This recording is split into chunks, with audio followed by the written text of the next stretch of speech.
Hello, and welcome to the Media Center's 9th Local Hero Awards series, in which we showcase 5 people from the Mid-Peninsula for outstanding achievement or contribution to the community. We solicited nominations and were especially looking for the unsung heroes. Each winner is an inspiration, and each has a great story to tell.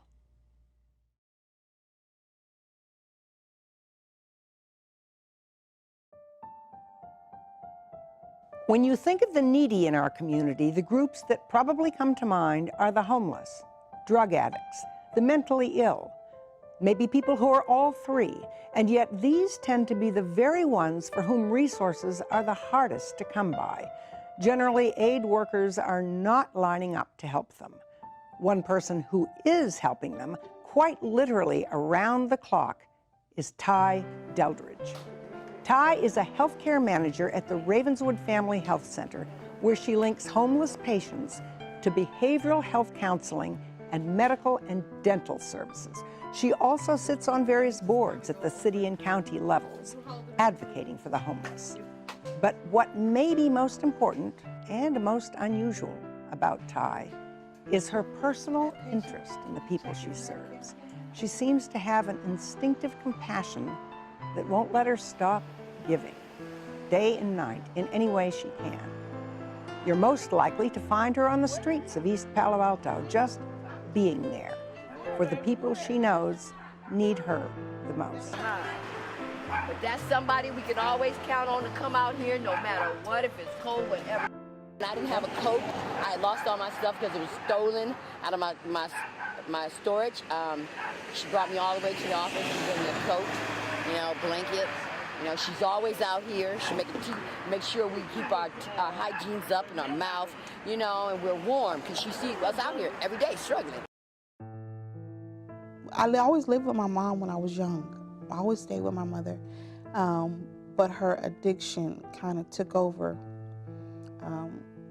parenting, kind of say. So people in and out or going from different places and just seeing all the drug trafficking, and it's really bad. You're kind of embarrassed because, as a child, you see your mom walking down the street and you're like, oh my God, that's my mom. And you want to love your mom, and you want to, but you with your friends, so you're embarrassed, so you cross the street or run. So, I don't think anybody should have those memories, but I do. A lot of people, family members and uncles, overdose was what happened. And again, that was normal for me. It wasn't a shocker to hear that somebody OD'd. A lot of people died from drug addiction. You get numb to certain things. I think you start to try to block things out so you won't, because if so, it'll take, I think for me it would have took most of my life. I would have been so depressed and sad. But I learned how to flip it and just pray. And one day I just say, I want to live with my grandmother, because I felt my grandmother's house was a place of normal. She cooked. There wasn't people in and out all day. You went to school, she went to work. I just wanted to be normal.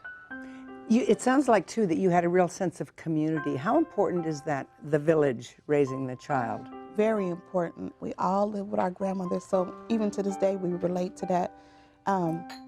How such and such grandmother would keep these kids while mom had to go to work, or you always had a place to go eat, because someone cooked a big pot of spaghetti for all the kids, because we kind of looked out for each other, because the community was raising these kids. Everyone knew where you were. There was no cell phones back then, but my grandmother knew where we were, and we knew what time to be home. If I was somewhere I wasn't supposed to be, she would have knew before I got home. When she hit rock bottom, my mom disappeared. I thought she was back in jail, and she just disappeared. But come find out, she hit rock bottom and she got tired. She put herself in a program. And she put herself in a program. We found out later where she was. My grandmother and them did research and found her in a drug treatment program. So my mother is doing really well. She's my best friend. I love hanging out with her. She's the best grandmother in the world. My kids love her. They spend a lot of time with her. I don't know what I would do without her, because I believe God cleaned her up right as I needed her, because I was 17 and pregnant, and she got clean the same year. She was clean and able to work at night and watch the baby in the day. So it all worked out. I mean, it's like God's plan. So I'd like to talk about two areas that you specialize in that there's a huge overlap in, starting with addiction. How many people actually do get clean, and what fraction relapse? If they're not ready, they're gonna relapse. A lot of clients tell me, when you're tired, you're tired. And you have to be tired, no one else for you. You have to be tired, and that's when you will seek help, and the help will work. I'm always there for my clients, always, no matter what, even if they relapse. Whatever they need, I'm there for them, no matter if they used an hour ago, a minute ago. You know, it's always, you know, hope.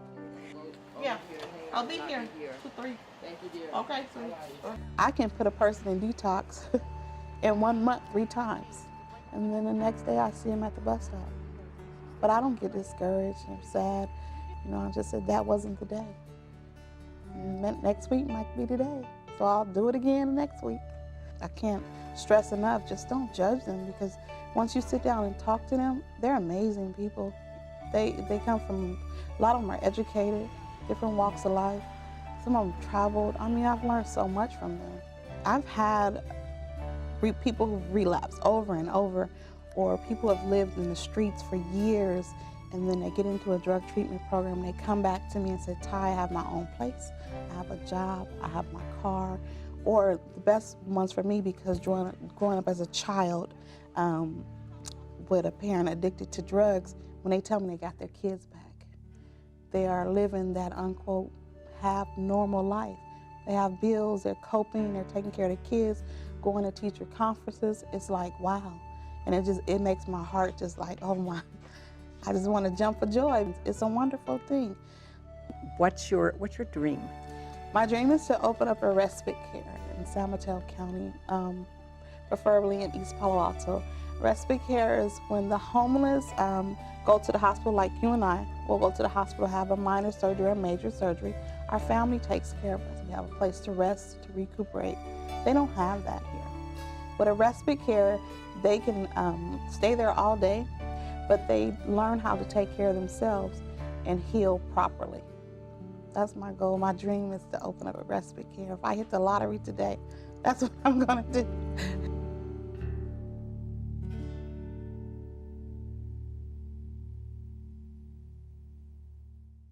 Do you know someone who has overcome significant hardship and has an inspiring story to tell? Someone who has sacrificed or given over and above to the community and deserves some recognition? If so, please contact us with your nomination for next year's Local Hero Awards. To find out more about our local heroes and to watch interviews with all the winners, visit our website, midpennmedia.org. At the Mid-Penn Media Center, you can make your own videos and television programs and take classes in all aspects of media production. You can also hire our professional services team. To find out more about that, go to mcproservices.com. Congratulations to all our winners, and thank you for watching.